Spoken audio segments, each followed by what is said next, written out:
Discussion keeps the world turning. This is Roundtable. The holiday is over and the strategy has begun. Chinese provinces just revealed their game plans for the next half-decade, and they are going all in on tech, manufacturing, and risk control. We'll discuss the roadmap for China's future. We're live from our studios in Beijing. This is Roundtable. I'm Steve. Hello there. Thanks very much for being with us today. And for the show, I'm with Yushun and Fei Fei. Up first. In China, the first meeting after Spring Festival isn't just symbolic, it's directional. On the first working day of the Year of the Horse, many Chinese provinces convened high-profile first meetings, laying out their priorities for the year and, more importantly, for the next 5. Some are doubling down on tech innovation, others are racing to strengthen manufacturing, attract private capital, or tighten risk control. So what signals are these provinces really sending, and what do these strategic choices reveal about the next chapter of China's economic transformation? Fei Fei and Yushun, good afternoon to you both. Before we get into specific details, I guess we should start with what these first meetings are and why they're such a big deal. As you mentioned, that this first meeting of the spring is the high-level conference that usually each province holds on the very first working day after the Spring Festival holiday. And it's not just a routine meeting because it's a big agenda-setting moment. And this year specifically is even, I think, more important because we just finished that previous 5-year plan. And then a lot of these provinces are starting the new plan, which means that we are starting a new 5-year plan for the future, like everything, agriculture, infrastructure and everything. These gatherings carry strong strategic weight, signaling that the New Year's work has officially begun and also setting the tone of the months ahead. It's just like both a symbolic kickoff and a practical roadmap for these areas, and provincial leaders use the occasion to lay out the year's key priorities, align officials around major goals, and send a clear message about where development is headed. And it's part ceremony, part a strategy session, and very much a statement of intent for the year to come. Yeah, so especially this is something that they do on a yearly basis, but this one's even bigger because it's the new 5-year plan as well. All right, so let's take a look at some specific provinces then. We'll bounce around the country a little bit, I guess, from province to province to find out what is going on with their plans. Yeah, so first of all, for example, very high-profile, one of the very high-profile provinces in China is Guangdong in the southern part of the country, which is known for its industrial base, its manufacturing, its services, and a lot of things. It's actually one of the richest provinces in the country. What are the biggest cities in Guangdong then? I think the most famous one would be Shenzhen. And Guangzhou. And Guangzhou as well. So when it comes to numbers, for example, the GDP of the province of Guangdong is $2.1 trillion, which is even bigger than the whole country of Spain. Wow. Based on 2025 figure from an International Monetary Fund. Wow.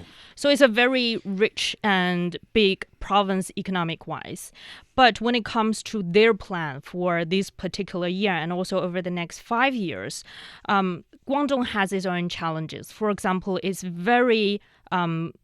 has very high quality when it comes to manufacturing. A lot of the things from as little as a lighter to as big as robots can be manufactured in that province. And at the same time, they also have a very robust service industry. So when it comes to finance, when it comes to other things, tourism, the service sector actually makes up more than half of the province's economy. So now the province is looking to make a coordinated development of both manufacturing and services so that it can stay and climb up on the global value chain. So synergy is the key word for Guangdong's province then. Yeah, exactly. So in its 2026 government work report, which is the document that lays out the priorities, Guangdong made this direction, the synergy between manufacturing and services very crystal clear. They want to upgrade the service sector. That will help drive and support the transformation of the entire industrial system. So in other words, it means better logistics, better financial services, better design, better digital services, and research and development aren't just add-ons. They are the engines that can power manufacturing into a more higher and higher value territory. And so that's why they're working because when it comes to manufacturing, for example, some of the traditional manufacturing can only create very limited added value. And then part of the service sector, especially when it comes to the financial sector, it can become very disconnected. From the real economy, From the real economy. And that can lead to problems, for example, what economists call the bubble disease. That means when service sectors grows, but overall productivity growth slows, and that means that only drives up prices, but not reflected on the whole of the economy. And so this is a concept that was introduced by economist called William Baumol. Yeah, that goes back a long time, I think, when he came up with that. That's an interesting way to look at the economy, and it does apply to this type of conversation. It's like, 50 years ago, if you go for a haircut and it costs $5, but today you go for that same haircut and it costs $30, well, nothing really changed. Everything got cheaper in terms of the manufacturing, but in terms of the charge for the haircut, it got more expensive. Yeah. So in ideal cases, when your haircut becomes more expensive, your income should also be increasing. But it doesn't. Yeah, it doesn't really happen in that case all the time. And that's the disease, is that jobs rely on human time, like barbers or teachers or doctors or whatever, musicians, you could put them into that group as well. But yeah, those jobs, they rely on them to get more expensive, but you can't make a person work faster than they already do. Yeah. So there's no scale there, right? All right, so that's one example. Let's go to another province and see what they're up to. Yeah, in Northeast, Liaoning province taking a practical start small, aim big approach to improve the business environment, and officials focus first on small everyday problems that businesses and citizens notice, and things like slow payments, poor service, or excessive red tape. Fixing these small entry points creates immediate, tangible improvements people can feel. Then comes the second step, fixing the system for the long term. And successful practices, new service models, and management rules are written into policy and regulations, making the improvements permanent. The goal isn't a short-lived campaign, but a fundamental, lasting transformation that reshapes the whole business ecosystem. Because when we are having this conversation in a 5-year plan, they need to come up with the actual plan and strategic plan for the development. It's, of course, some of the citizens can see some of the changes, let's say, in the city, urban area, they're trying to refurbish or something like that. But the actual thing is about the whole map, the whole changing plan for the whole city. It's not only about the service that we mentioned, it's also about maybe infrastructure of the city, the public transportation and everything, so that it is becoming a thing that citizens or they can actually realize. And also when it comes to Liaoning, I think it's a very different case from, for example, Guangdong province. That's more of a tech hub. Yes. And we're talking Northeast here. That's a heavy manufacturing hub. Yes. So Liaoning, it used to rely on heavy industries like steel making. And right now we can see for these really heavy industries, they're going through some kind of transformation globally, and Liaoning is having difficulties keeping up with this transformation. And also there is this, I would say, stereotype when it comes to doing businesses in Liaoning and also in the whole of northeastern region of China. Really? Is Why? that you need to rely on connections. Okay. So human relationships. Yes, you need to have some sort of connections in this region so that you can have a successful business, and that really drives a lot of entrepreneurships away. So that's why. Oh, because they don't have the established connections. Yeah, and feels like very overwhelming, very challenging to start a business in that particular place. And that's why in their first meeting of the year, Liaoning province emphasized on improving their business environment.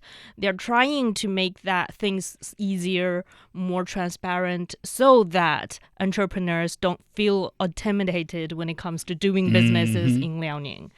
And also when it comes to their traditional industries, they're not saying we're abandoning heavy industries because steelmaking isn't making a lot of money as before. Yeah, that's another area where smart technology is helping out a lot too. Yes. For example, in Dandong City, it is sort of also in the province of Liaoning, they have a factory that's becoming one of the national, sort of a new benchmark industrial digitalization smart factory.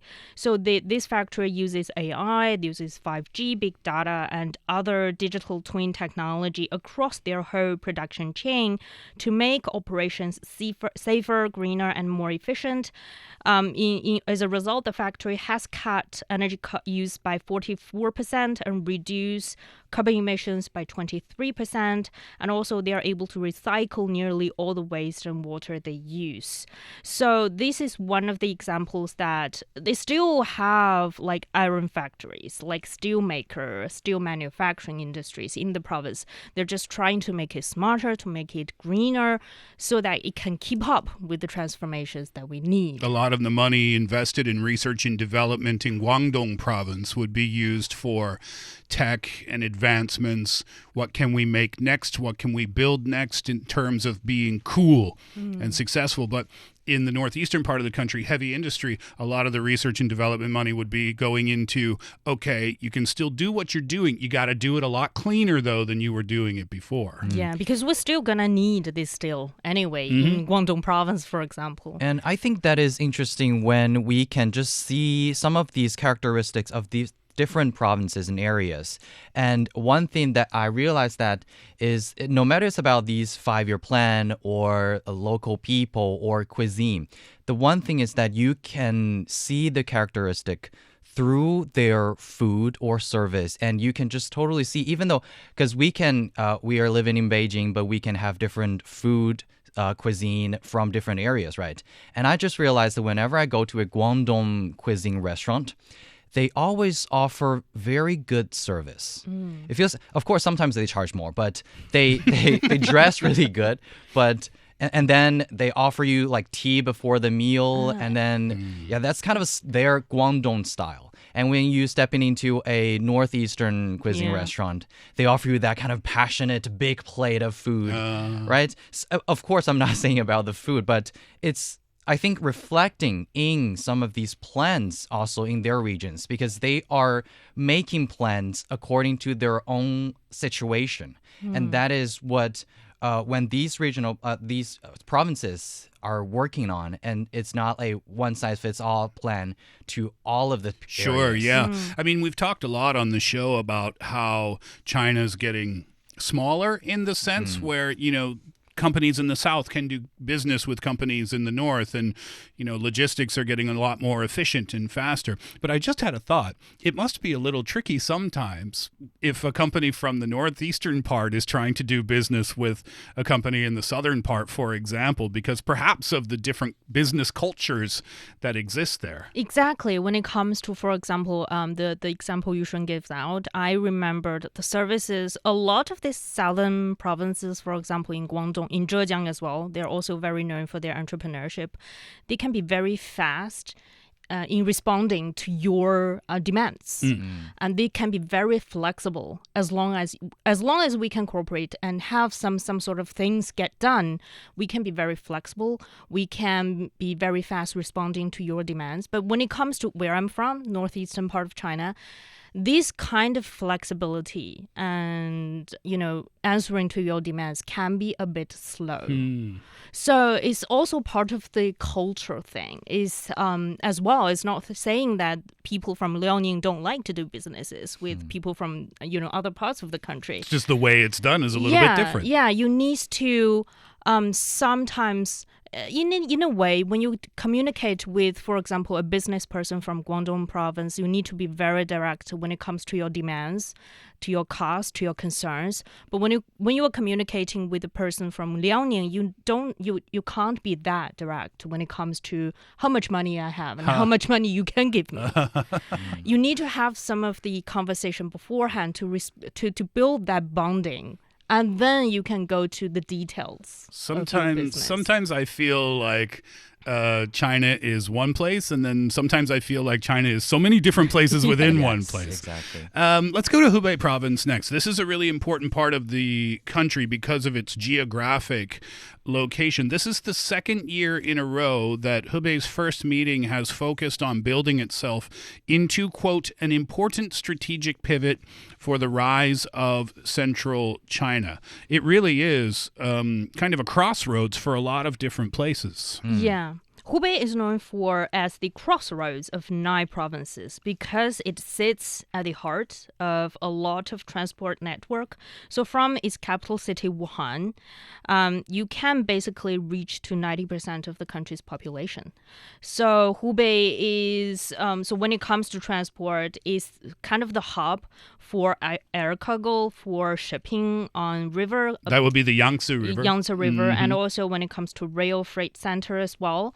So you can see the reason why it's positioning itself, trying to be the hub of the central part of China. So this would be an important region because what's that expression? A rising tide lifts all boats. I'm thinking that, if Hubei rises, then the regions all around, you said a connector of 9 different provinces.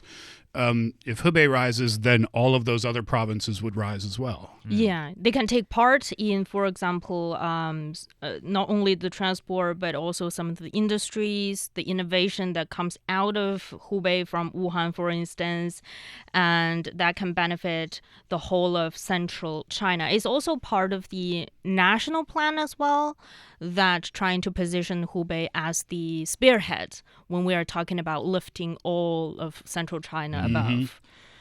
Because of the geography, it is at the center of China, and no matter it's in the past, in ancient China or in modern era, we can see that the intersection of these areas, they can always be a very, very prosperous hub for no matter it's for transportation or for economics. So they are linking the transport, also spreading industry and exporting innovation.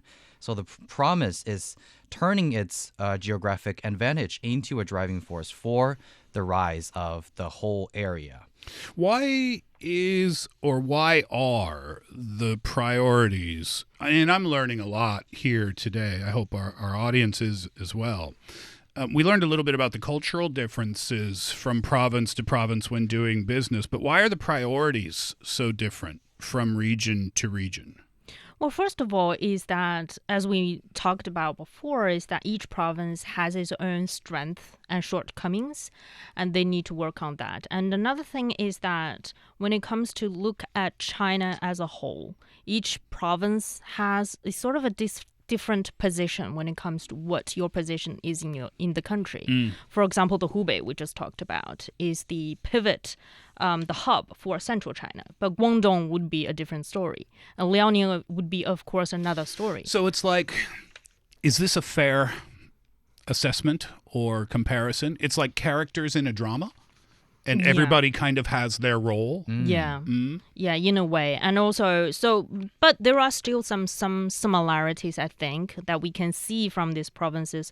For example, Shandong is kind of similar to Liaoning, because Shandong also used to be an industrial hub.